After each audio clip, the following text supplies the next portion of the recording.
Hello, welcome to the 30th day of January 2021. I'm Kurt, and this is my Good Life meditation. This is something that I do every morning to remind myself of my life objectives and principles, to compare my day yesterday against these, and to plan for the coming day. Let's begin. First, yesterday and last night. It was a nice day off yesterday, Saturday. I did all my house cleaning. In the morning, Yumiko and I went out and did our shopping in the afternoon. We had a nice lunch together at California Pizza Kitchen, which was like the first time we'd ever actually been there. And we were kind of blown away how good it was. Had a really nice waiter. Angel was his name. And it really lifted our spirits. He was so such a lively human being, full of life. I can feel it now. It's interesting how that passes along. Kind of reminds me of on the reverse of the Feast of Offal, one of my principles, where I remind myself not to give out. Really, the Feast of Offal speaks to blowing up.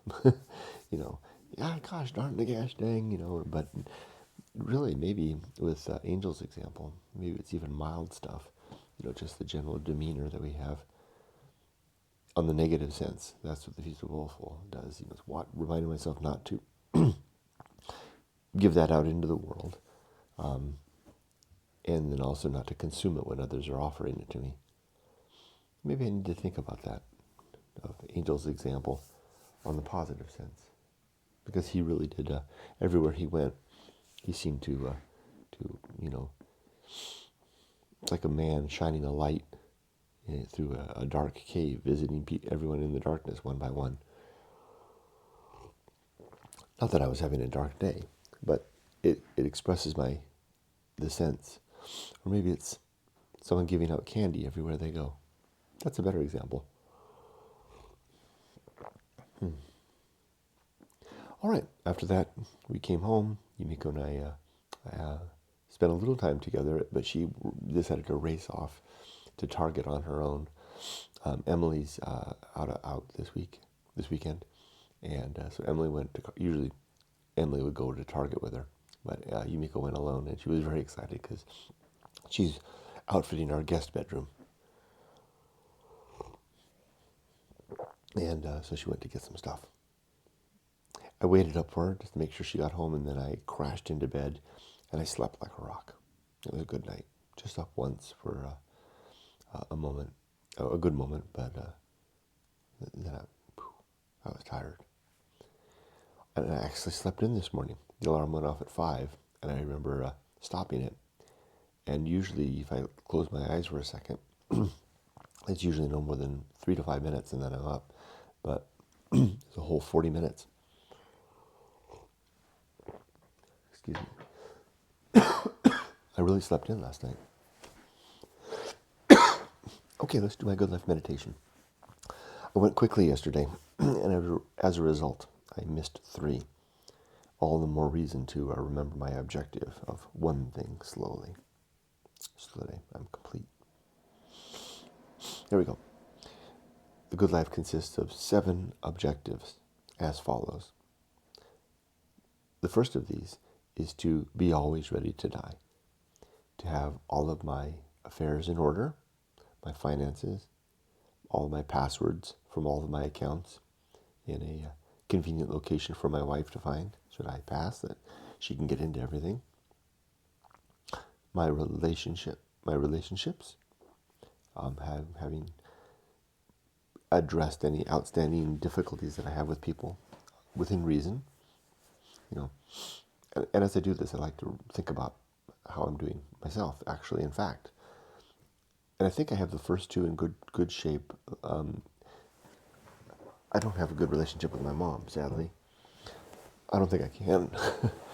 So I'm not going to hold myself to that one. I've done the best that I can with her in terms of trying to foster a good relationship. So I won't hold myself to considering that one, that open issue as addressable. Because per another objective, I try to recognize true limits and true opportunity.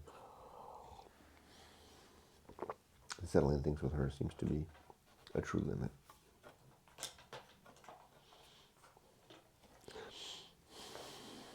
Next is the third part of the being always ready to die is to have my mission in order. Whatever mission I want to do is in good shape. And I think it is, as I heard Graydon Square. I was watching over the weekend an interview with Graydon Square, the rapper, the atheist rapper, no less. And he was on, what is it? American? Was it American?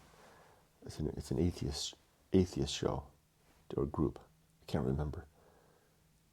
And he was being interviewed, and he was talking about, and they were asking him what is next for him in his creative life, and he said his hay had been made, and he listed a few of his albums, and I like the way he described that. His hay, he had made his hay, he had done his work. You know the old adage, make your hay while the sun shines. And I think I've made my hay in this book. This is it. This is what I wanted.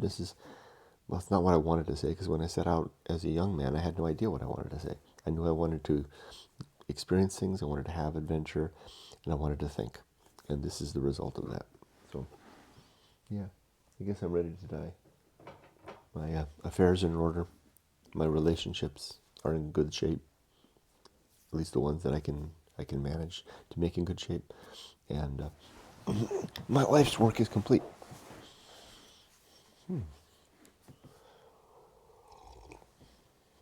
Number 2 is to make good and effective use of time.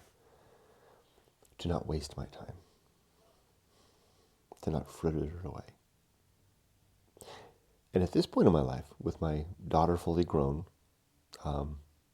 my good use of time is to be actively employed at work. I'm very lucky that I work in the public sector. So the work that I do directly reverberates out into the common good of the community, which is a kind of way of amplifying my efforts. So I work very hard at that, and I take it very seriously. And the other thing I do that's a very good use of time is I read. I have behind you, I have a bookshelf that I just got 2 weeks ago. My wife and I went out and got this. And there's 2 big shelves, and one shelf is the books that I have yet to read that I'm collecting. They're in my inbox. And then on the right are the books that I have read. I usually don't keep books that I read, but I've decided to change that. And then on the very top of the shelf, I have a very special collection. At the back of Going Alone is a page for recommended reading. I've listed the books that I would recommend reading if someone wants to is curious about the perspective conveyed in Going Alone. There's a reading list here, and I've arranged them in the order in which I would read them again to unfold a worldview that I think is useful. And these books are in a special at the top of the list there, at the top of the shelf there. I don't have them all. I'm looking for nice hardbound versions of all of those books. That's kind of a fun project. Okay, next is the next objective, that is the development and maintenance of good and sound life principles. That's these 7 objectives and 30 principles. And I do that, namely, through this good life meditation, which causes me to pick them up like little stones one by one a day and examine them, see if they're sound, if there's any cracks or impurities, and there are, and then try to polish them up a little bit, maybe resolve the issue and put them back. The interesting thing is that the more I do that, although the objectives and principles grow in number, they become simpler as I go. And I find simpler ways to encapsulate them in my description of them doing this.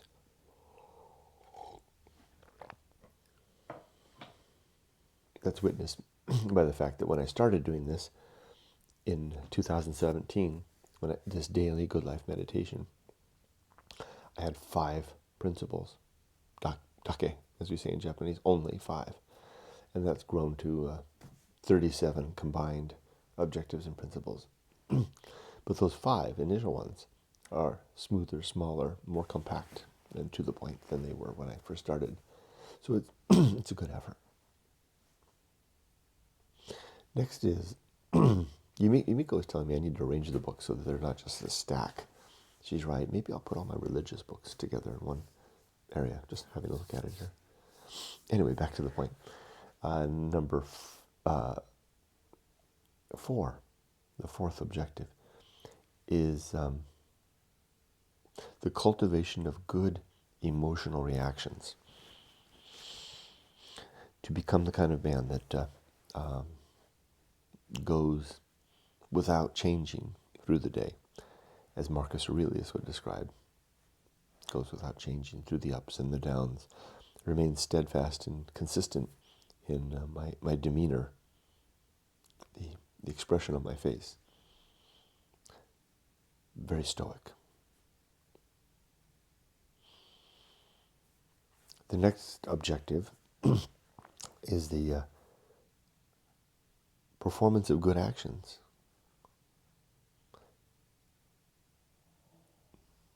I'm just smiling because there's something, I won't tell you what it was, but there was something I did yesterday that was a good action. That was, it was just funny because I was doing it and Yumiko was right there, but she didn't realize it was me. And she thought, oh, that man's doing such a nice thing. And then it wasn't.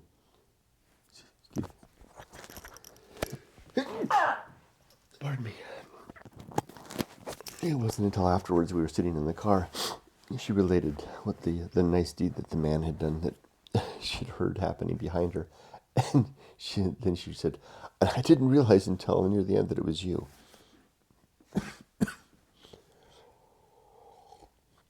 Well, I want to be that guy doing clandestine good deeds through the day, that even my wife doesn't know it's me.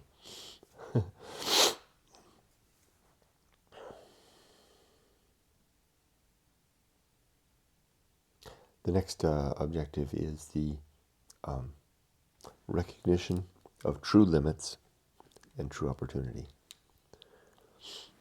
To know what I can, what is possible, can in terms of it, possible, and what I can not do. So that I spend my time better focused on things that are actually doable. Next comes one thing slowly. It's just a reminder to not rush, but to be more deliberate, steadfast, and measured in all of my speaking, acting, living, and one day, dying. I'm thinking of Epicurus and the letter that he wrote to his friend as Epicurus began his death. I'd like to be able to write a letter like that.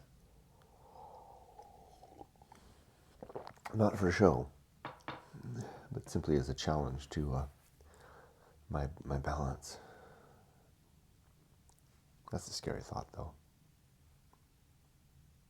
Would we be able to maintain our balance as death approaches when you know it's coming, as Epicurus knew, seemingly knew? Or even a better example, Seneca. Although he may have made more of a show of his death than necessary, I'm guessing from the accounts that you read of it, he certainly went to it well. He certainly was a Stoic until the end.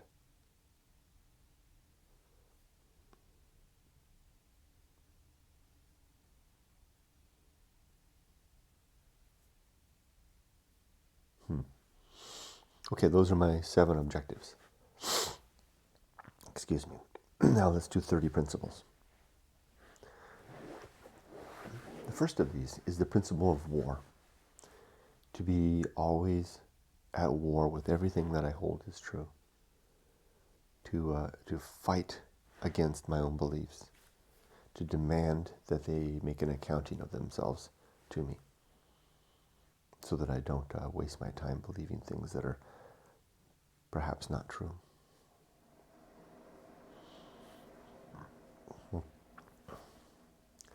Number 2 is the, excuse me, that's not it. That's so gross. I'm sorry. Number 2 is the principle of reason, and the sub-principles of honesty, objectivity, and doubt. Reason is how I discover where I'm wrong, and sometimes how I verify where I'm right, especially if I can be honest with myself and others and look at things with an objective mind.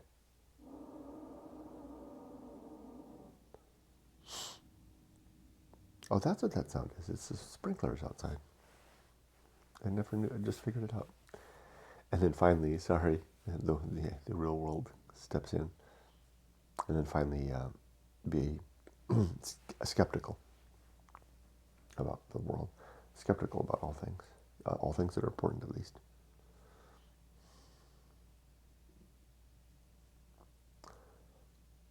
Okay, the next principle is the homunculus, the idea that my consciousness is not a part of any soul that will survive my death, but is simply a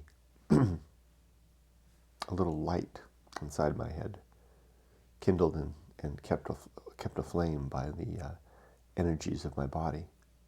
That as soon as the body has sufficient disease and death comes, or maybe death will be immediate for me for whatever reason, that knowledge that little light will flicker out, and I will be dead and gone forever.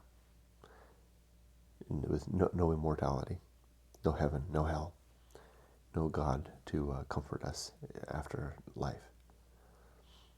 Just the little bit of flickering that we do right now.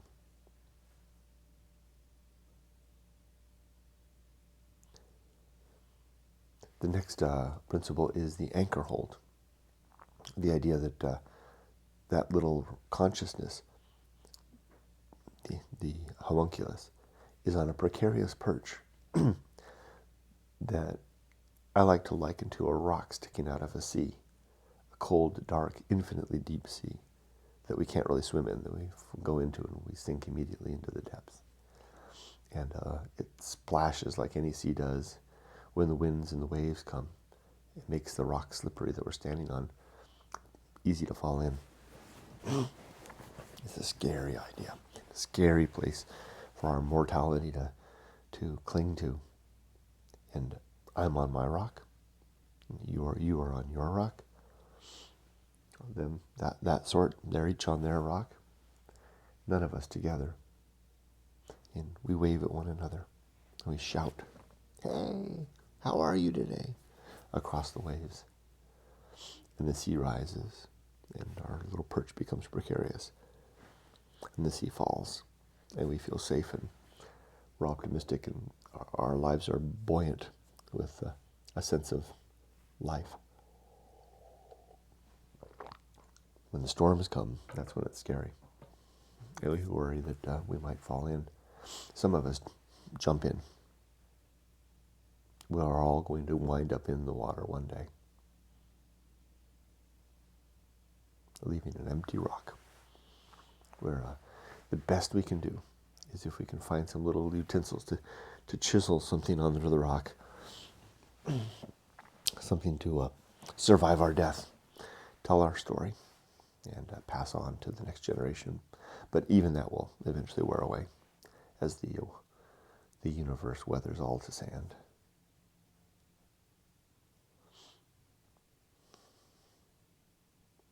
The next principle is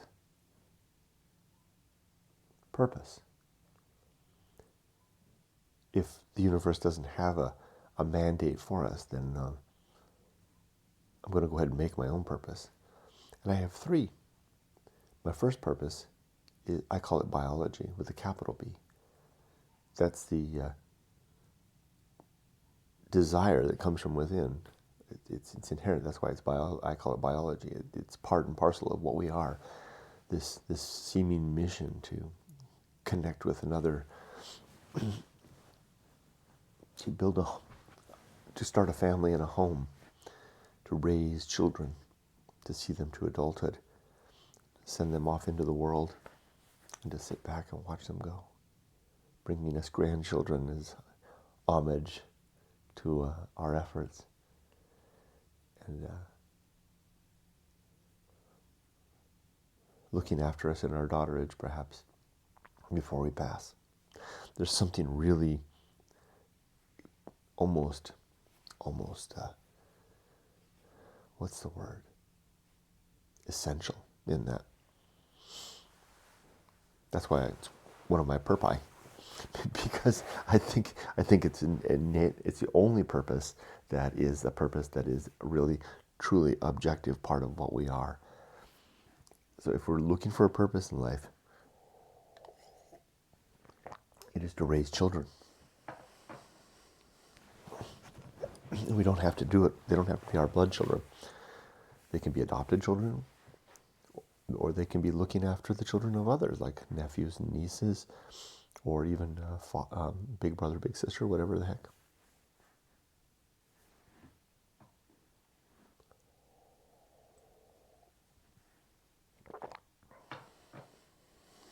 The second principle in my worldview, now this is where it's kind of the principles that, or the purpose that is, not the principle. This is the purpose that I choose, is the second one, is virtue. To live such a life that I'm promoting virtue at every turn, where virtue is the objective improvement of the well-being of others, particularly of creatures that can think and sense pain, particularly, and happiness. In a nutshell, to further wholesome happiness. Wholesome is an interesting loaded word, but it comes back to the virtue part, right? Of not causing others pain. So if furthering happiness where that happiness doesn't come at the expense of others.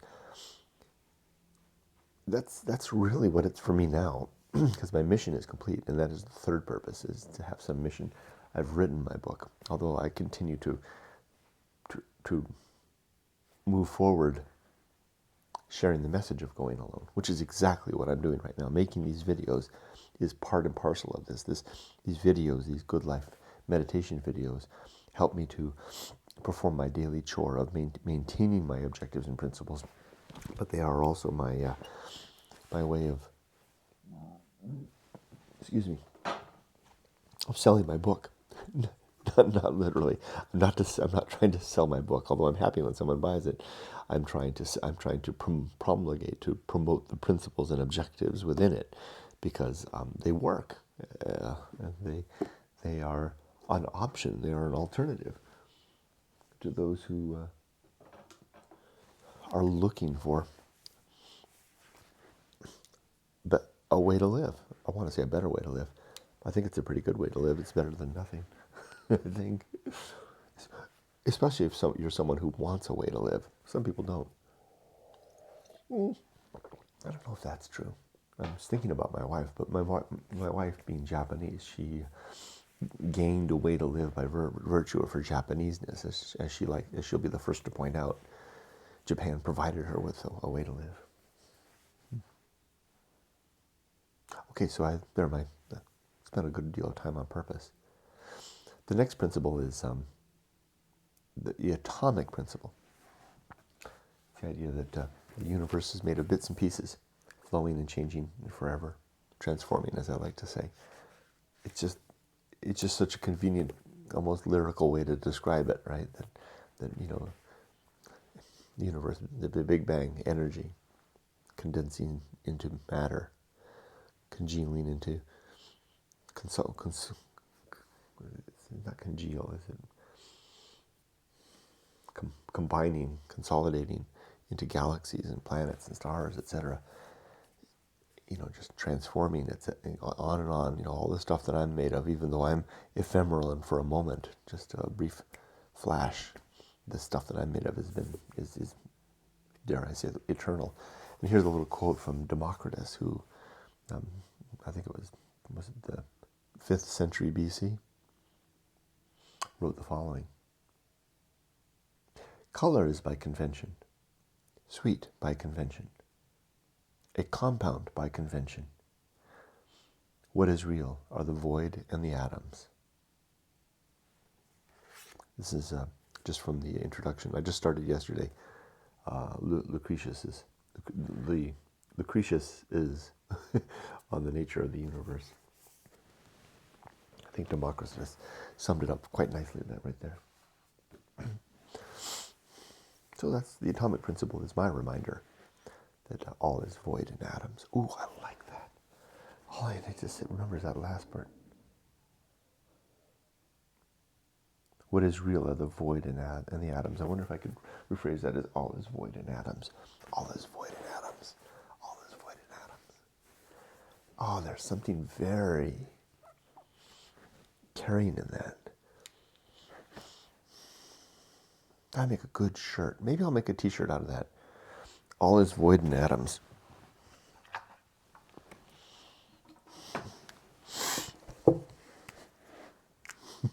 Maybe a hat.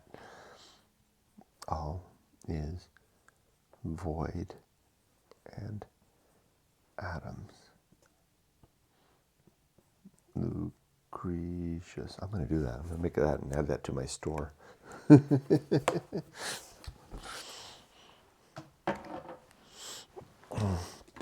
Okay. After the atomic principle comes the principle of nature. The idea that everything has some particular nature. And if I can remember what that is, then I'm well ahead of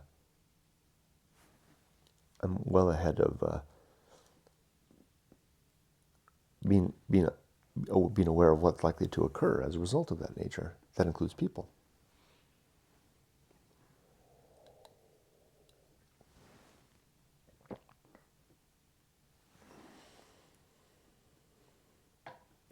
The next principle is it's the dog's nature to sleep. Yes, to the other dog.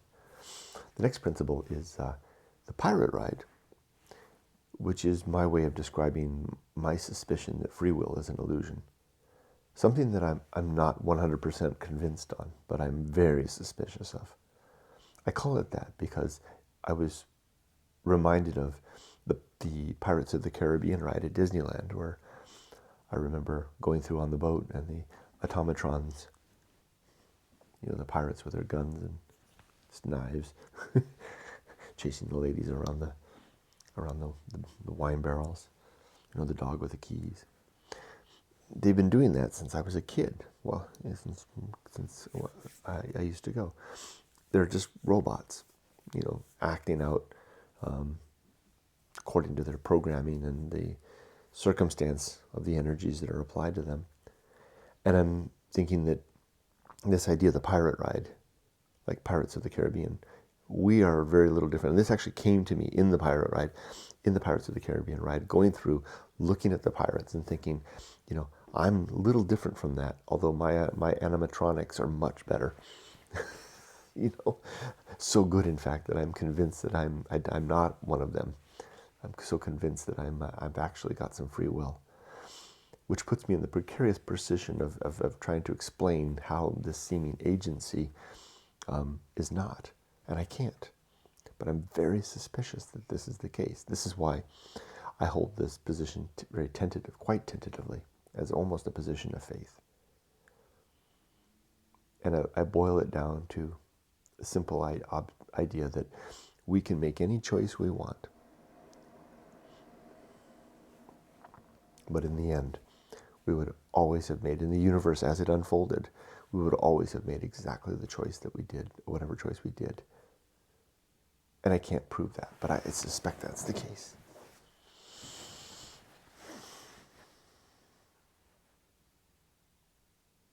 Next comes the principle of maturity and the sub-principles of wisdom and fortitude. We are mature when we wisely remember the past and what has happened.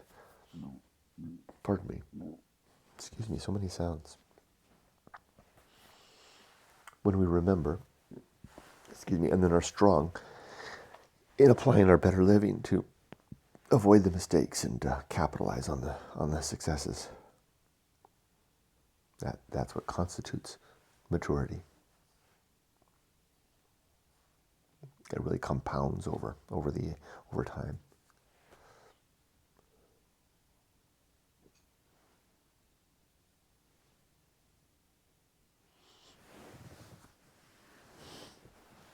Dog sounds. Next comes the social principle.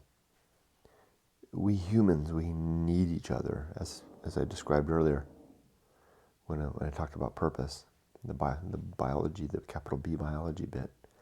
We need each other, and we're better in one another's company, even when it's challenging, even when it's difficult, even when we disagree. It brings out the best in us.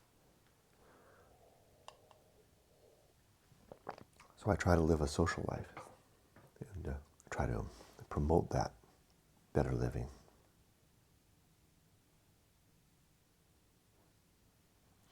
After that, the next principle is called public speaking. It's just an idea that a caution, really, to communicate well, to pick my words carefully, deliberately, to use words that are readily understood by others, to not attempt to wow people with my vocabulary, even though I do enjoy vocabulary and strive to have a good vocabulary and to even know esoteric words, because it helps me with my reading. But to not use that vocabulary to impress people, but instead use it to further my felicity, to use a fancy word. Felicity being the ability to clearly convey one's message, to use my words effectively.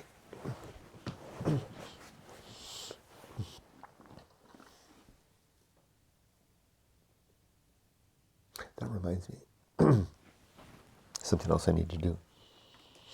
I need to check to see if I've added felicity to the good life as a sub-principle for public speaking.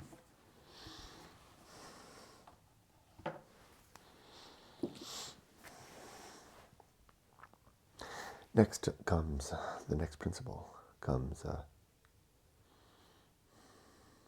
the Feast of Offal, which is what happens when we have had enough and we rail against the world. Gosh damn you. I've had enough. I can't take it anymore. You know what happens, I don't know if you've ever done it yourself. I have. When you let the world know that you've had enough. It feels good to get it out, but it really doesn't serve any good purpose other than that. Other than maybe communicating the degree of our upset to those around us to whom we may be unable to express it well otherwise, to not have the felicity to explain it in more recent terms, in a more reasonable manner. The Feast of Offal is not a good thing. It's not good to be so out of control. The Japanese have a little trick that they do. It's a trope, actually. I think I'm using that word correctly.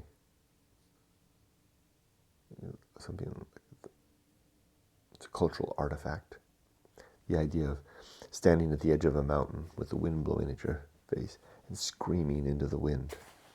The idea is that the screaming into the wind deafens what you're saying. It doesn't. No one else has to hear it, but you're getting it out.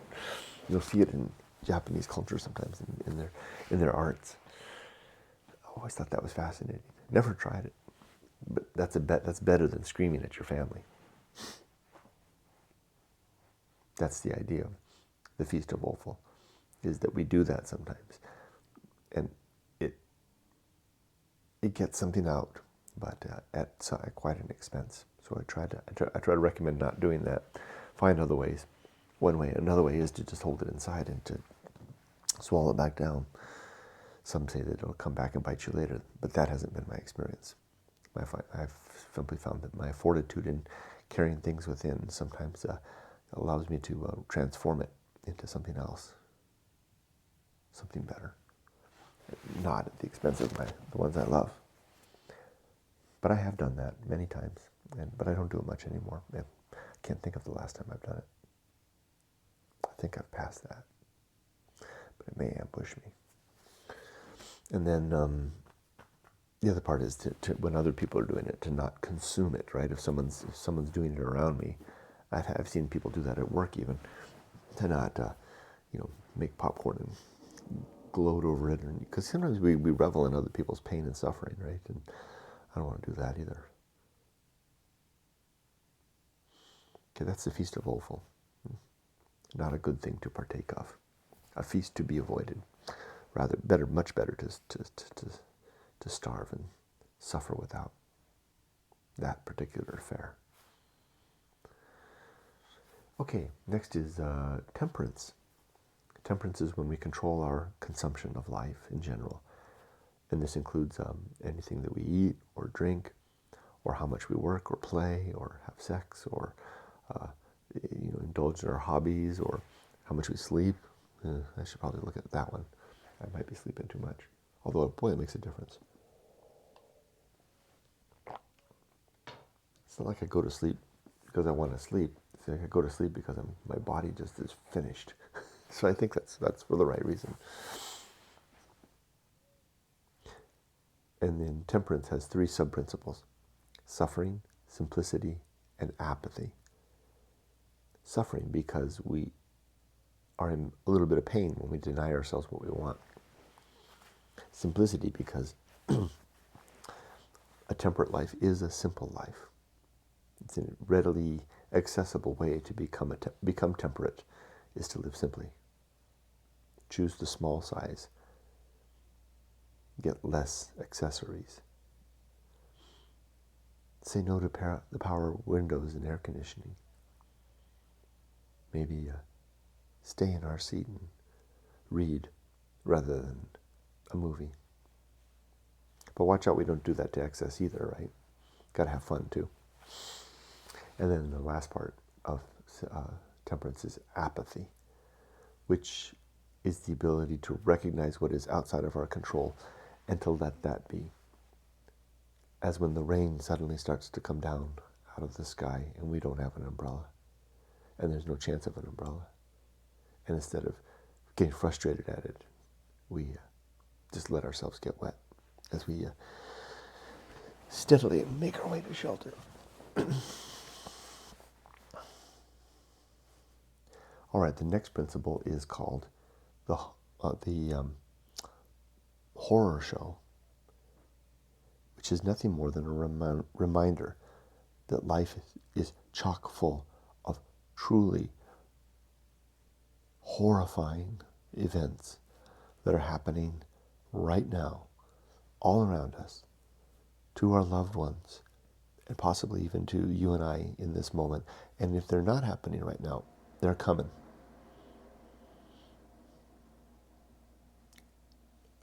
So much so sometimes, and not just to us, but to the animals around, our pets. I mean, when I say us, I mean us and our family and our friends and our circles, but also to our pets and to animals at large, even the critters in the forest, especially the critters in the forest. Nature is red in tooth and claw, but just and not just horrible things like death, but it's, gratuitous suffering. It's all bordering on torture. I mean, I could linger on. I could go on and on and on. I'll stop. Enough. You get the point. Yeah, you knew the point. So the purpose of this principle is just to remind myself of that, so that I'm not every time I encounter it, I'm not like, well, geez, what the hell?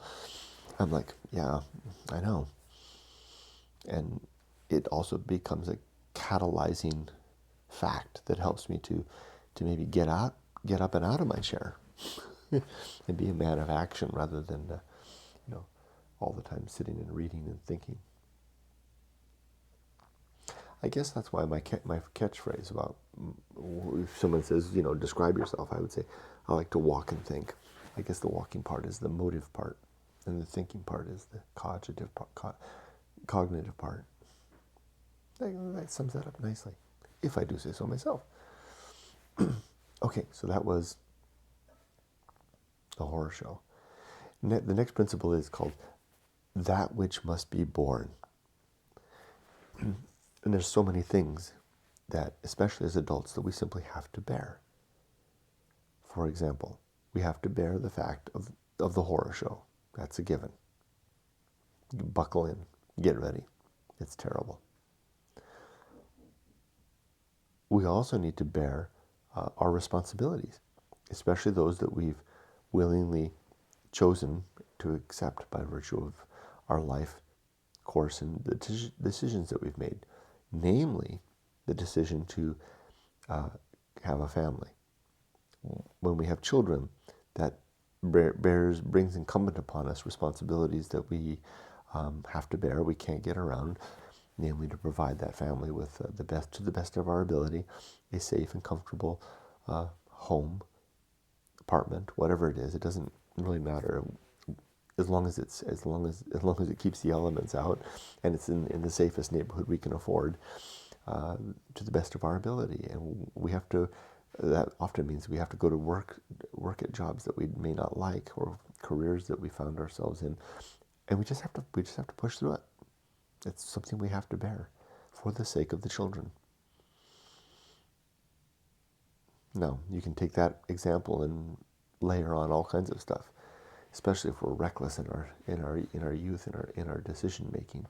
We find ourselves with all kinds of stuff. The funny thing is that each of these is like laying a kind of a treasure in the sand, burying a treasure in the sand that we'll find later, that somehow multiplies along as in its hiddenness, or maybe becomes more precious with time. Maybe we put a little gold coin in the ground, and then 20 years later, when the thing that we endeavored to do goes off to college and starts a life of their own, we discover that gold coin, the price of gold has gone up, and we're suddenly rich. But that is less the case if we've abandoned our charge or neglected it. So bear the things that we must bear. It's for the better, even if it comes at the expense of our well-being, even if it means that we are less happy now, and maybe for good, even if it means that we have to give up on our dreams. I mean, maybe even give up on them altogether, or maybe substitute them for something else, or postpone them in some way, which we know is unsatisfactory. It's still the right thing to do. The things that must be borne. Bear them well.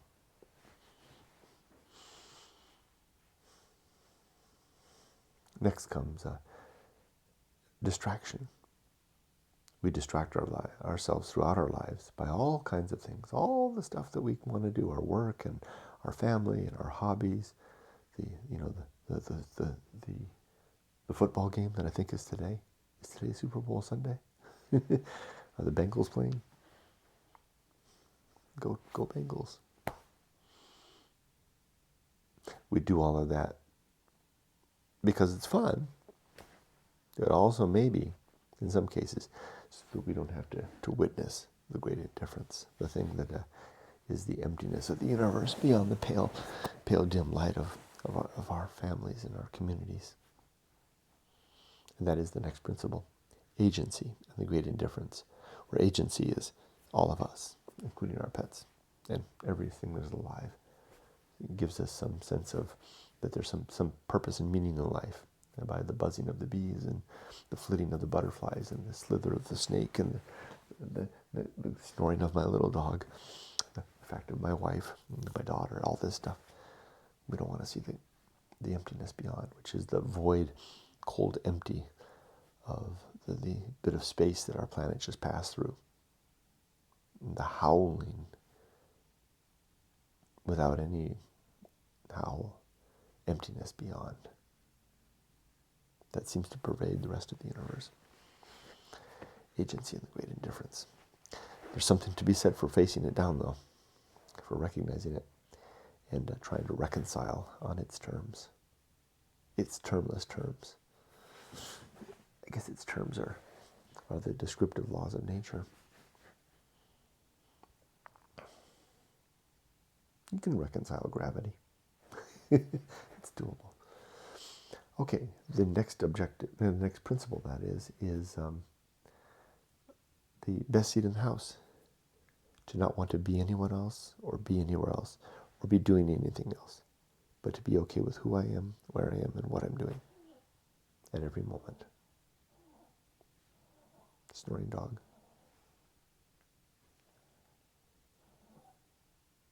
Next principle is the Path of Wildness, which is a tool that I use to break out of ruts when I'm stuck in life and I can't seem to find a way forward. I try to assess what would be the next best step in my life. Assemble some information about it to make a decision, and then appoint a time to make a decision. And if I need more time to think, then I give myself more time, but only so much. After a while, I'm going to make a decision. And if I still don't have enough facts, then I'm going to lean into that decision with my gut, usually my first instinct. And I'm off. I'm off in whichever direction it was, for better or worse. For better or worse. I'm moving, and sometimes there's virtue enough in movement. At least it's interesting.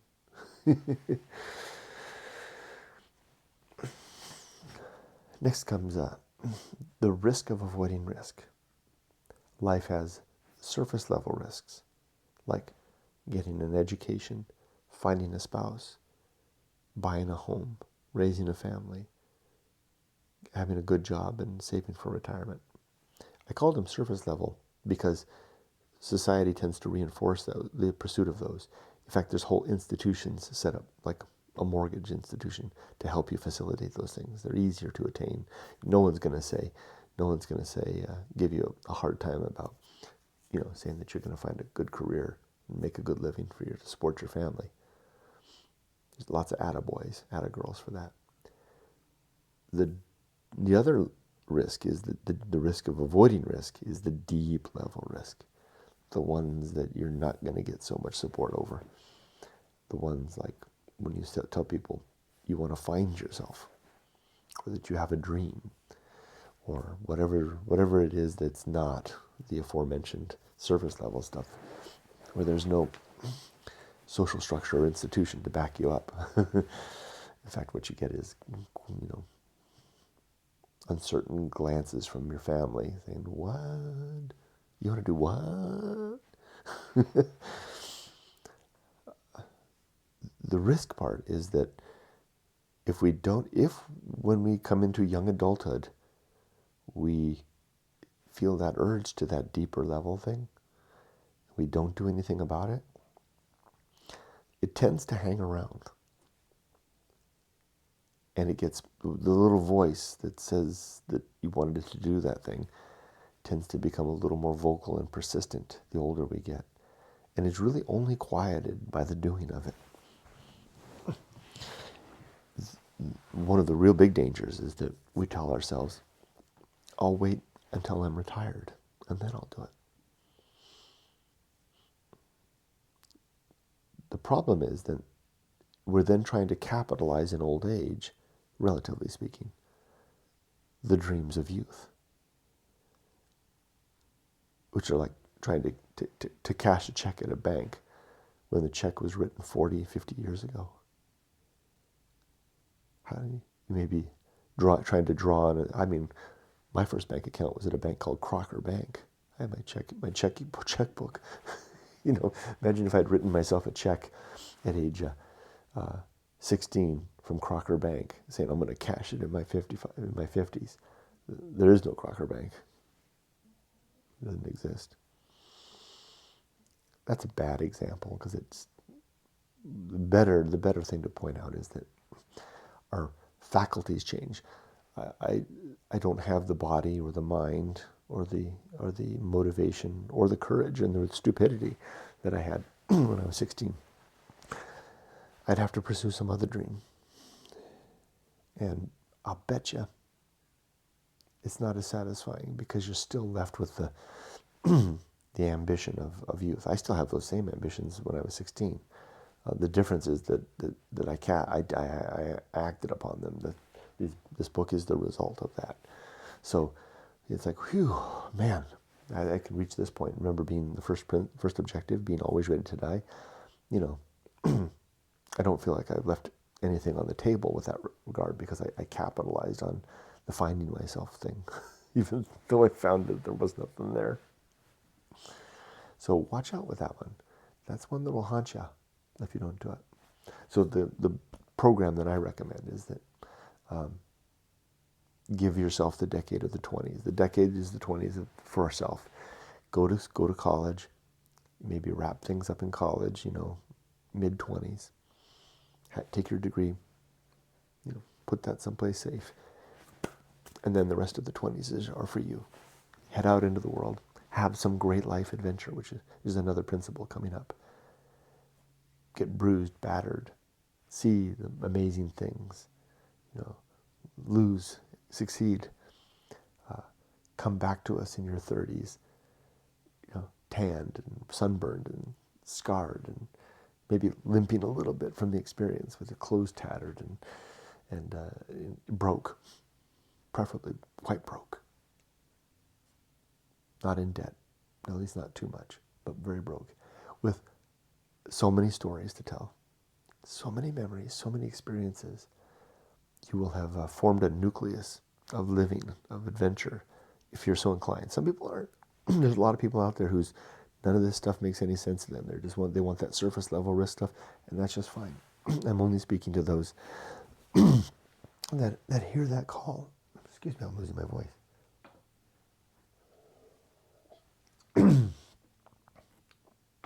And then you're prepared at that point to take on the surface level risks. Nothing to drink, and I've lost my voice. Excuse me. I better wrap this up. So that was the risk of avoiding risk. Next comes sin and damnation. There are 7 sins in this good life worldview, and these are: 1, falsity, being untrue. 2, credulity, believing things too quickly and easily. 3, hope, wanting things without coupling any motive force to them. It's like sitting on a wagon without a horse, waiting to move. Much better to put a horse on that thing and giddy up. Excuse me. Pardon me. I have to recognize true limits here. I can't go on without drinking.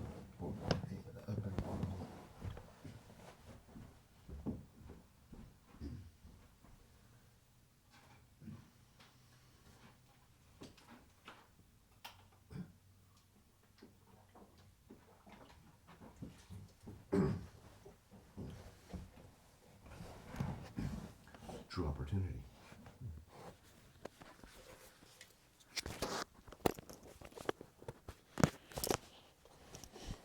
True opportunity.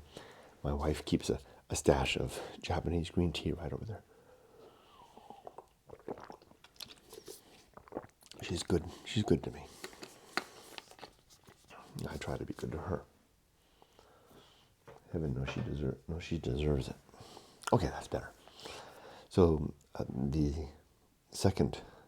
third sin was hope.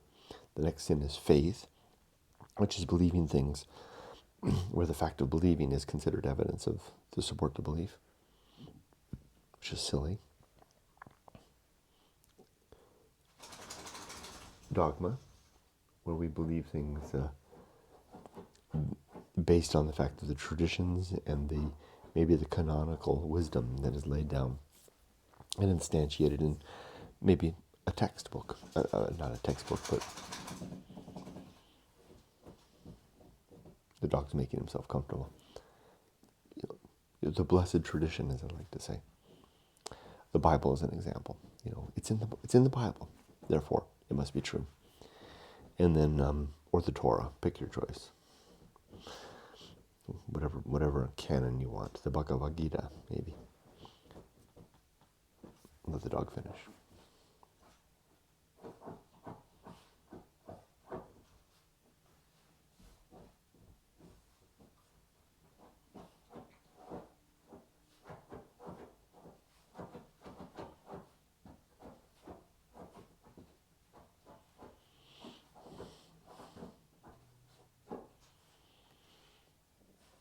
Good boy.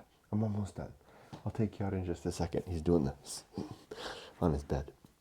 And then the two more sins are authority, believing something because someone in a position of seeming authority has said it's true. And then the last one is gossip. The first six are categories of belief or without good action. Well, I guess hope really isn't that. I guess it is. It's a wishful thinking. And then gossip, which is a grave sin. And the consequence of this is damnation in the here and now. We live damned lives when we engage in those things. Next principle is complete oblivion. The idea that when we die, we will never see, because I don't think we have a soul. I don't think there's any God or gods, and I don't think there's an afterlife. So I won't see my family after I'm dead. I won't have a chance to make amends, and then there won't be any justice after death.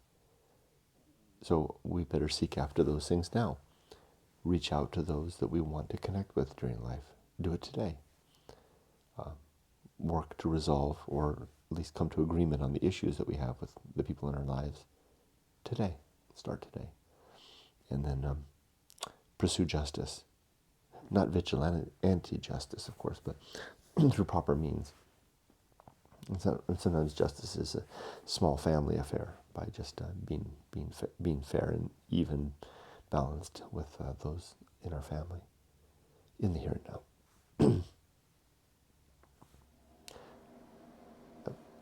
Next is the Great Life Adventure, which I think I already talked about enough. That thing that we do, preferably in our 20s, that becomes the centerpiece of our lives. Next is the Season of Philosophy, which is simply a recognition that at times in our lives, we start to hear a little voice inside our head speaking interesting words, and then it's worthwhile to get those words down while that voice is speaking, because the voice tends to go away, and then we're lost without the words. We don't have them, and they probably won't come back. Next is the Bullseye Aim, the idea that we're striving towards the mark. We usually miss. That's all right. Sometimes we get it right, as long as we keep trying, until we can try no more. The next principle is the uphill climb. Life is a steady uphill climb towards the mark of getting as high as we can and seeing the best vista we possibly can. So don't forget to stop once in a while and turn around and take a look. And expect it to be hard. The next principle is arena and utility. Life is an arena where we work to develop our objectives and principles. These are just mine, so you develop your own. You're welcome to have them, though, one or all, whatever suits you. But this life is the place where we do that. Not that we can take it with us, but we do it for their own sake, so that we have those objectives and principles to serve us through life.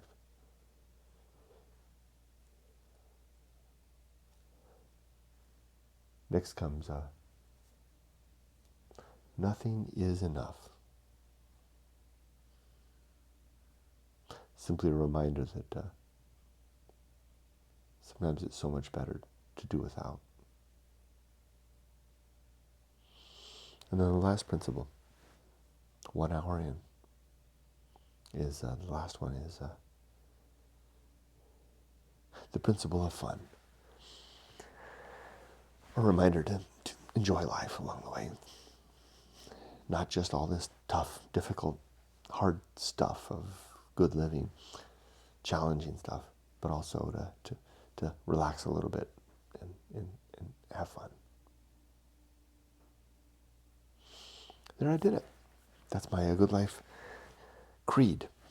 My 7 objectives and 30 principles laid out one by one. And now I'm ready for the day. Today, Yumiko and I will, as soon as I'm done with this, I'm going to take the dogs out for a nice long walk. I'll read my book while I walk, because I like to walk and think. And I'll feed them. And then Yumiko and I are going to go to Irvine today to get some stuff, take care of some stuff. I don't anticipate any particular ambush, although I'm going to work to enjoy my life, to focus on that last principle of the principle of fun. I'm going to make it a fun day and be ready for ambushes, ready for the hard stuff too. Okay, straighten up, get the day going. Be safe, but not too safe.